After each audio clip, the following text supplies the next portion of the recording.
Friends வணக்கம். இது உங்கள் சீர்காழி சரவணன். இந்த ஒரு பதிவுல நம்ம எதை பத்தி பார்க்க போறோம்னா, இந்தியாவுடைய DRDO ஒரு மிகப்பெரிய சாதனை வந்து செஞ்சிருக்காங்க.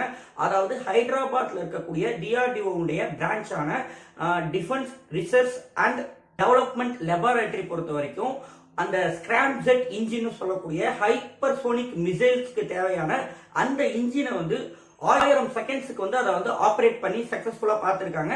ஏற்கனவே கடந்த ஜனவரி மாதம் பார்த்தோம்னா இதே மாதிரியான ஸ்கிராம்ஜெட் இன்ஜினை வந்து 120 செகண்டுக்கு வந்து ஆப்ரேட் பண்ணியிருந்தாங்க. ஏன் இது ரொம்ப முக்கியமான விஷயமா பார்க்கப்படுதுன்னா, ஒரு ஹைப்பர்சோனிக் மிசைல் ஆப்ரேட் பண்றதுக்கு ஹைப்பர்சோனிக் ஸ்கிராம்ஜெட் இன்ஜின் வந்து ரொம்பவே அவசியமான ஒண்ணு. இன்னைக்கு உலகரங்களை பார்த்தோம்னா அமெரிக்கா, இந்தியா, ரஷ்யா, சைனா இந்த 4 நாடுகள் தான் ஹைப்பர்சோனிக் மிசைல்ஸ் வந்து டெஸ்ட் பண்ணியிருக்காங்க. ஆனா யாருமே எந்த ஒரு இடத்துலயும் டிப்ளாய் பண்ணல. ரஷ்யா மட்டும்தான் வெட்ட அளவுல இருக்கக்கூடிய நாடுகள் மத்தியில சக்சஸ்ஃபுல்லா ஹைப்பர்சோனிக் மிசைல்ஸ் வந்து டிப்ளாய் பண்ணி வச்சிருக்காங்க, ஒரு இடத்துல நிப்பாட்டி வச்சிருக்காங்க.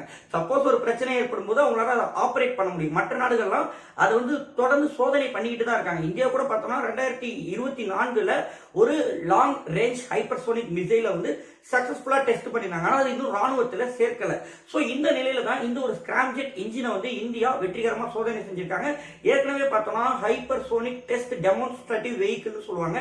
இதுவுமே கூட இதே மாதிரியான ஹைப்பர்சோனிக் மிசைல்ஸ்க்கு வந்து ரொம்ப முக்கியமான ஒரு பார்ட். இதை வந்து நம்ம வெற்றிகரமா 20 செகண்ட்ஸ்க்கு வந்து சோதனை பண்ணியிருந்தோம். பொதுவா பார்த்தோம்னா ஹைப்பர்சோனிக் டெஸ்ட் டெமான்ஸ்ட்ரேட்டிவ் வெஹிக்கிள் வந்து 2 பகுதிகள் இருக்கும். ஒன்னு வந்து ராக்கெட் லான்ச் பூஸ்டர் அப்படின்னு சொல்லுவோம். இன்னொன்னு வந்து என்னன்னா ஹைப்பர்சோனிக் குரூஸ் வெஹிக்கிள் அப்படின்னு சொல்லுவோம். இந்த ராக்கெட் லான்ச் வெஹிக்கிள் இருக்கு இல்லையா, இது வந்து அந்த மிசைல்ஸ் வந்து உண்டி தள்ளும். எது வரைக்கும் தள்ளும்னா 30ல இருந்து 35 கிலோமீட்டர் உயரத்துல கொண்டு போய் விட்டுரும்.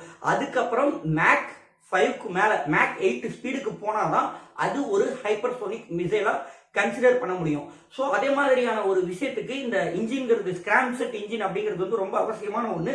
சோ இததான் இந்தியா வெற்றிகரமா சோதனை செஞ்சதா பிரஸ் ரிலீஸ்ல வந்து வெளியிட்டு இருந்தாங்க.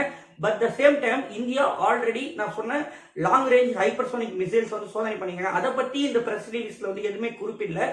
குறிப்பா பார்த்தோம் அப்படின்னா இந்தியாவும் ரஷ்யாவும் இணைந்து பிரம்மோஸ் வந்து ஹைப்பர்சோனிக் மிசைலா மாத்துறதுக்கான ஒரு முயற்சியில வந்து ஈடுபட்டிருந்தாங்க. இது நமக்கு தெரிஞ்சிருக்கும்.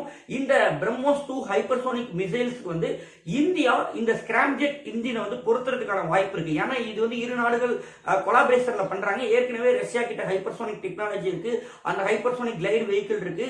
அது போக அதுல இருக்கக்கூடிய பல்வேறு நவீனமான கருவிகள் வந்து ரஷ்யா கிட்ட இருக்கு. சோ இந்த நிலையில இதற்கு வந்து ஒரு புது வடிவம் கொடுக்கக்கூடிய வகையில இந்த ஒரு ஹைப்பர்சோனிக் ஸ்கிராம்ஜெட் இன்ஜினை வந்து இந்தியா ரஷ்யா கொலாபரேஷன்ல அந்த திட்டத்துக்கு வந்து இந்தியா பொருத்தலாம் அப்படிங்கிற மாதிரி குறிப்பிடப்படுது. அதே நேரத்தில் உலகரங்குல இந்த ஒரு ஹைப்பர்சோனிக் ஸ்கிராம்ஜெட் இன்ஜினை இந்தியா ஆப்ரேட் பண்ணது ஒரு முக்கியமான சாதனையா பார்க்கப்படுது. இதான் இந்த ஒரு பதிவுல நான் சொல்ல வந்த விஷயம். தேங்க்யூ ஃபார் வாட்சிங்.